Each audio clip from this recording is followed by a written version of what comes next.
Okay, good evening and welcome to Loz Campbell talking to us here at Metal Planet Music. Welcome. Obviously, just a couple of months ago, landed a brand new single, Bad Girl, week after Valentine's. Real spiky, sort of punchy. It's stepped up a gear in terms of heaviness, I feel. How's that going to lead into more material?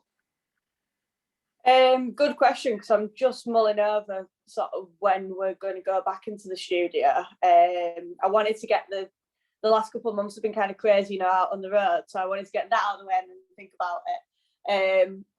But it's definitely going to be following along the same lines, so that we've got a song that's potentially even a bit heavier. So I don't mean like ridiculously screaming and stuff like that. I mean just the grooves and the riffs are definitely meaty with a tinge of that heaviness.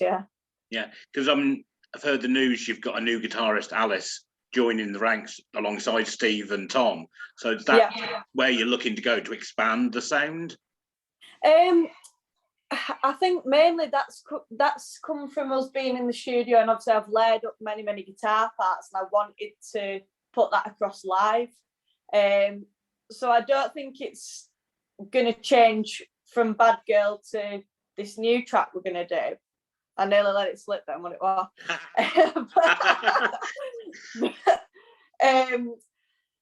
I think it's just the fact that Alice is now bringing to life what we're doing in the studio, which is it. Yeah, so it's increasing that live sound as opposed to the recorded. I guess I guess it makes life that much easier looking to go into the studio as well. Yeah, because your limits, before we were thinking, we need to be able to do this live, and now we're like, well, we can, so let's do it, Yeah. Oh, that's awesome. And I mean, you've got quite a career behind you for someone of 10, you're not old like this guy here, you've got 3 EPs, an album, you're 7 years down the line since your first release, and it's just great to see you breaking through and getting into the proper audiences now. Cheers. Yeah, it's been a long slog. It feels more than 7 years, to be fair, and I do feel older than I am, but because it's great fun going back through lots of your YouTube videos, and one that really caught my eye today, and I hadn't seen it before, was 2017. You're in this church with a mini orchestra, strings, and you're doing a really stripped back version of Alpha Phil's Big in Japan. Just how did that come about? I think I'd heard a version on Spotify, and because obviously the original is drastically different from the version that I did.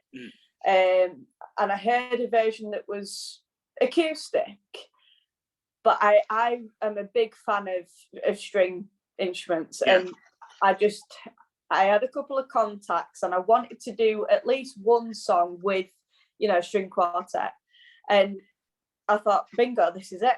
So I got onto my friends, and I mean, geez, sometimes I skip to the end of that track myself, because I just love what those guys did on the strings at the end of that, how it builds up. And just phenomenal players, and I'm so lucky to have worked with them. But yeah, I mean, it came about just from, this is the thing with musicians, like musicians know other musicians, and they say, I'll pull my mate in, and then bingo, you've got a really tight unit to do a cover with. So yeah, it was cold that day, I remember, but everyone did really well. I mean, it's just one of those hairs on the back of the neck, spine tingling sort of moments. Like, wow, I'm glad I found that. Oh, thank you. That means a lot. Yeah, I mean, you look into your material, and there's a lot of influences that pour forward. Not override, it doesn't override your individual sound, but you can pick up Veruca Soul, Elastica, Garbage, that mid 90s sort of alt rock, which is that's right up my alley. What other influences? What other influences are there coming? That have made you the musician you are. Tons. Like if you went through, I've got boxes and boxes of CDs, and you know, Spotify playlist got like thousands of songs on, so it's really tricky for me to just pick out a few. But I'll give you a few varied examples. So Guns N' Roses were a very early influence from like being the age of about 4 probably. And then going into my teenage years, it was more the grunge sort of sound. And I think that comes across in my first album. It's very heavily Nirvana and very raw. Yeah.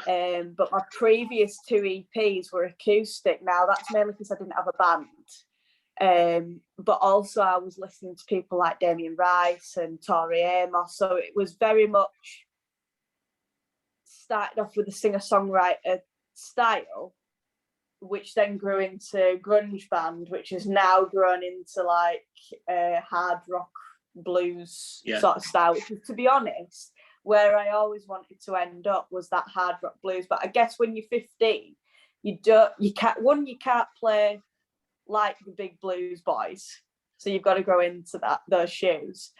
But 2, you know, you've got to work your sound and find your sound. And I think, to be honest, we've reached that now. So I've kind of gone through all my different influences and found my favorite one, I guess. Yeah. And I guess when you do go back into the studio, you'll find these influences and this journey that you've been on will wrap around itself. And I don't know what the process is, you know, your songwriting and the developing of it all. Mainly I write. I arrange with our drummer Tom, and then we both take it to our producer. So it definitely gets a few sort of licks of paint, shall we say. Yeah, that's it. But it's going to be nice to hear all those various stages of your development in musical terms. They're going to come through. I've got no doubt of that. And it's interesting for us, to be fair, to see, because every time we go into the studio, it always comes out different to how we expected it. So it's interesting for us as well. Yeah. You've just come off the back of a few dates with Marisa and the Moths. How was that for you? Honestly, phenomenal. Literally every night somebody asked me when we got back from the tour, what was your favourite night? And I just stood there and went, all of them. Oh, it was just like, it wasn't like we'd had a bad night one night, or, you know, every night it was like 100+ people there, and we just had a great laugh with it. I mean, we're friends with those guys anyway, so it's always nice to go on the road with people that you know. And it was just really nice, because obviously last year we did a couple of dates with them, so it was really nice to just finish that tour off all together, I think. But yeah, wicked experience, loved it. Still recovering, I think, a bit. And you had the best driver in the country, Brad, good buddy of ours, looking after you. Oh really? Do you know him? Yeah. Yeah, no, Brad from years back. Up Staley Bridge. Yeah, he's good mate through the cut and accent. Listen, everybody knows Brad. Yeah, and we love that guy. But just want to give him a quick shout out. So totally, yeah. Yeah, and you're looking forward now. You've got a series of co-headline dates coming up with your PR buddies, Firekind from the West Country. Tell us a little bit more about that, please. Yeah, so starts off in Glasgow, 3rd of July, and then we're literally on the road all week, and it finishes in Birmingham on the Friday.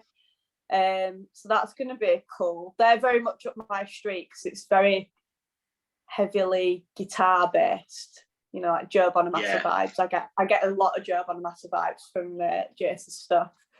But yeah, it's going to be wicked. I'm excited for it, because they're going to be quite a neat complement, quite a contrast to your style. They're very technical. I suppose they're quite punchy as well, like you guys are, but in a different sort of. They've just branched out in a different way. They always and I think also from the last time that I saw them, they've got new material as well. So I'd be interested to see, you know, where they've taken themselves as well. Yeah, it's quite a heavier vibe. They played a couple of them at Winter's End a little while back, and it was like, wow, they're good guys. That's sweet, yeah, good. So we got that. then was it day after tomorrow, Thursday or Friday, is it? You've got a Soundsphere sessions lined up on YouTube?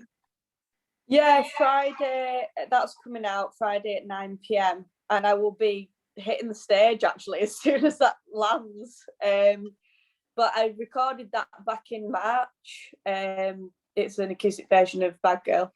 Nice, nice. Yeah. I'm intrigued to see how it sounds myself actually, because I was just coming down with COVID, the week after bless you. COVID. So yeah. I'm intrigued to see if it's all right. and later in the year, you're linking up with Solid Entertainment, Steve Stanley, who got you a good slot on the Giants of Rock, where we first saw you. How long was that? 2-3 years ago? Oh man, that was just before COVID. So 2.5 years. 2020, I think it might have been. 20, yeah. Yeah. 20, yeah. And we haven't seen you since. So, what we've explored in the last couple of days leading up to talking to you now, there's so much more, there's a lot, even more promise. Okay, that's nice. Yeah, that's nice. Yeah. And I've got obviously a new band since then as well. So, yeah, it'd be good to catch up again. And you've got your show, you mentioned this Friday in Sheffield with Cyteria, which is another Yorkshire band. Yeah, good mates of ours. Yeah, definitely. Yeah. We played them last year, I think. We had so much fun that we just thought we'd do it again. So yeah, but I mean, years since we've played Sheffield as well, so that'll be fun. Yeah, whereabouts in Sheffield are you playing? It's at the Corporation. Okay, I've heard of that one. It's not a familiar, not been there. So fingers crossed you have a great night. Yeah, I hope so. Yeah. Yeah, it bodes well. The Cyteria guys, they're lovely. Love them to bits. Oh, totally. Yeah, and so I think Planet Rock have picked up on you now. You've got that slot coming up at the end of the year at Rockstock. That's going to really see things explode. I hope that it genuinely explodes for you.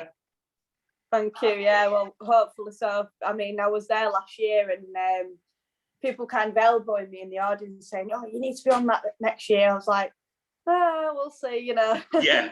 But yeah, I can't wait to play it. It's going to be great. Yeah.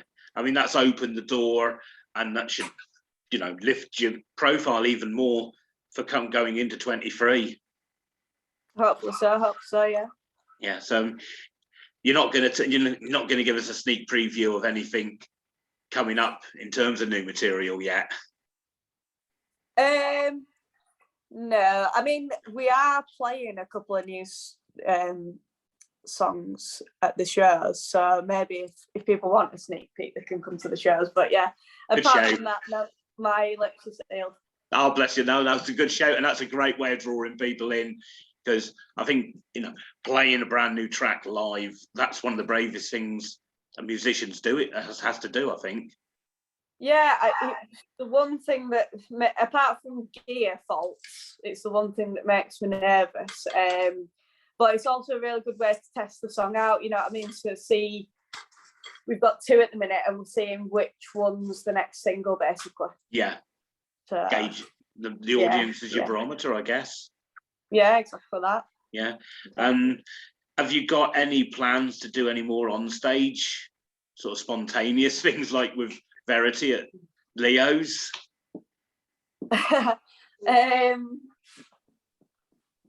Potentially something on the tour, I think we've talked about.